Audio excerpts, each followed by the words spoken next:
Good morning, friends and family. I got something on my chest that I need to get off, and I'm not going to be nice. I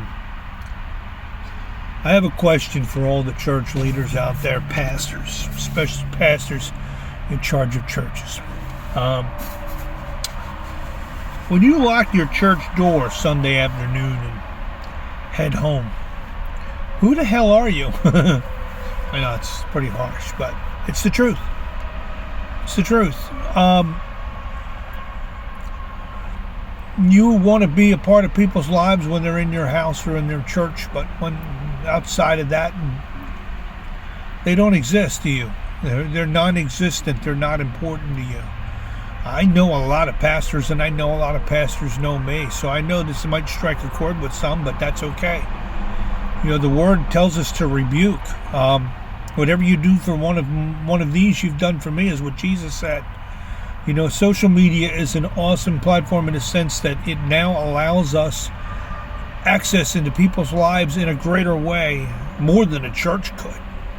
You know, you if you're friends with someone on Facebook, you can see their personal lives, you can see their struggles, their needs, you see photos of their families and stuff like that. And you know, time to time, pastors, you could reach out to a pastor, you know, just encourage the pastor, or to, you know, send something you want to tell them about. And what blows me away is, and this happens a lot, and you know who you are.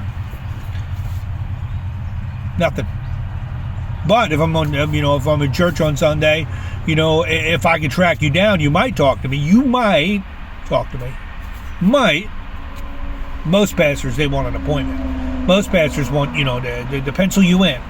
But what I don't understand is, from Sunday morning or Sunday evening till Saturday, till you know, where are you? What are you doing? That's my question. You know, maybe I'm wrong. You know, if I'm wrong, forgive me if I'm wrong, you know. I look at it this way.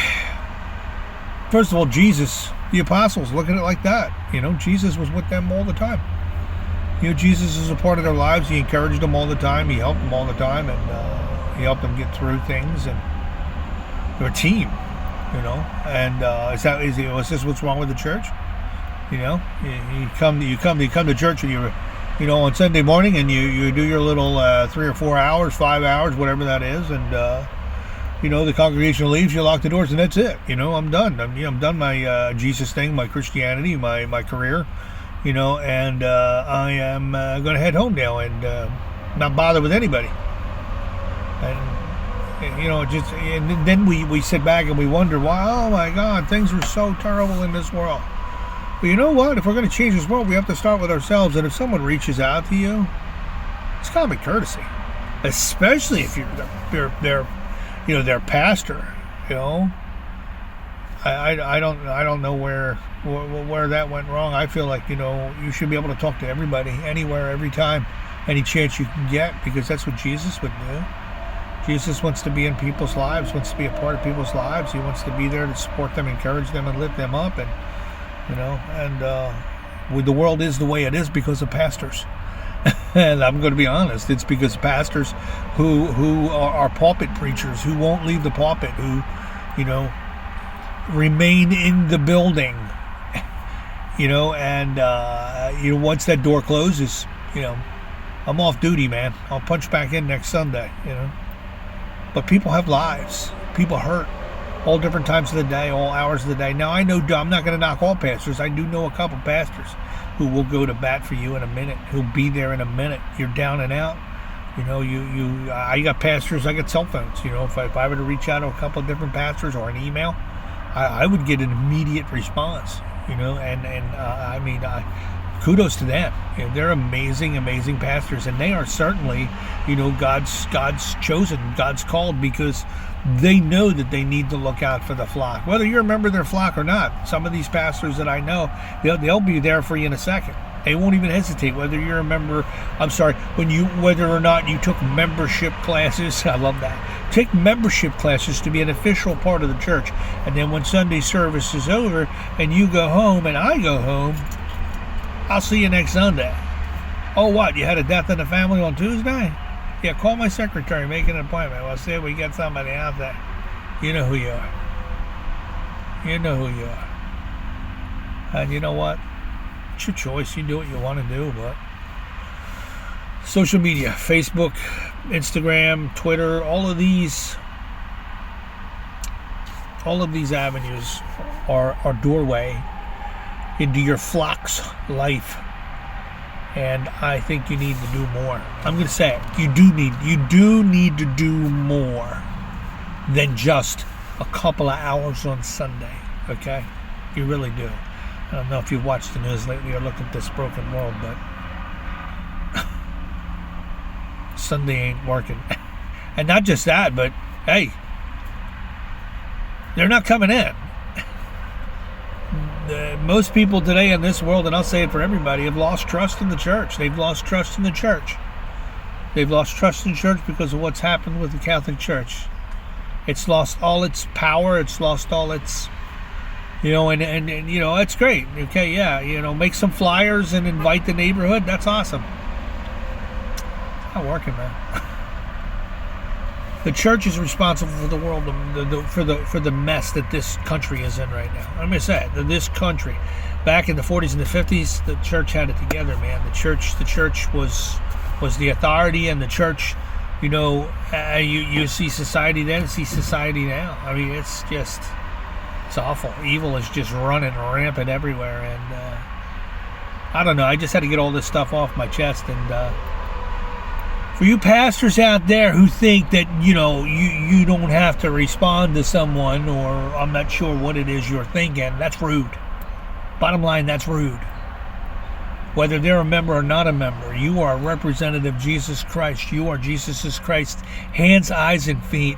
And if someone reaches out to you to say hello, if someone reaches out to you to say something, I'll look into it. Okay, cool. Have a blessed day. Most people aren't looking for you to give 15 ounces of blood and your car and sign your house over. Most people just need to know that they're being heard. That's the most important thing. People need to know they're being heard. They need to be heard. They need to be. You need to acknowledge someone. When you ignore someone, you don't realize how painful that is. It's called rejection, and it's a really powerful weapon in the enemy's toolbox. So if somebody from your church family or not from your church family, if someone reaches out to you, and it's not in a mean or rotten way, or somebody's reaching out to you just to encourage or say hello, something like that along those lines, then say, hey, looking into it, oh, hi, how are you? Not ignore you like you are nothing. That's wrong. That's wrong. And Jesus Christ would not do that. He would not do that. He would not do that. Pastors, preachers, elders, bishops, deacons, ministers, whatever leadership role that you're in the church, do some self-examination. Do some self-examination. And the next time you get a ding on your phone and it's a message, even if it's somebody you want nothing to do with, it's called common courtesy. That's what it's called. Even a like button. One of these. You don't have to say anything. Ding! That's all you got to do. That's all you got to do. So at least let the person know that they exist. When you ignore someone, you are making them feel like they are less than you. And that's prideful in my book. That's prideful, it's hurtful, it's painful, and it's wrong. Especially if you're in a leadership role in a church. Especially if you're a representative of Jesus Christ. Especially. I don't want you to wind up being one of those who winds up at the throne of grace and Christ says to you, away from me, I did not know you. Or even worse. What about that verse in the Bible that says, though they praise me with their lips, their heart is far from me? They're following their own agenda. You're a pastor. You're going to be judged more harshly. You're a church leader. You're going to be judged more harshly. You have to watch every single thing you do and I had to say this message. I had to share this message today. I had to say something because it's been bothering me for the past 3 days. And I've talked to a couple of the church leaders about it, and they've all said the same thing. They're called Sunday morning pulpit preachers, and they won't leave the pulpit. But worse than that, they won't even give people the common courtesy to acknowledge that you're even alive. Self-examination, pastors and church leaders. Have a blessed day.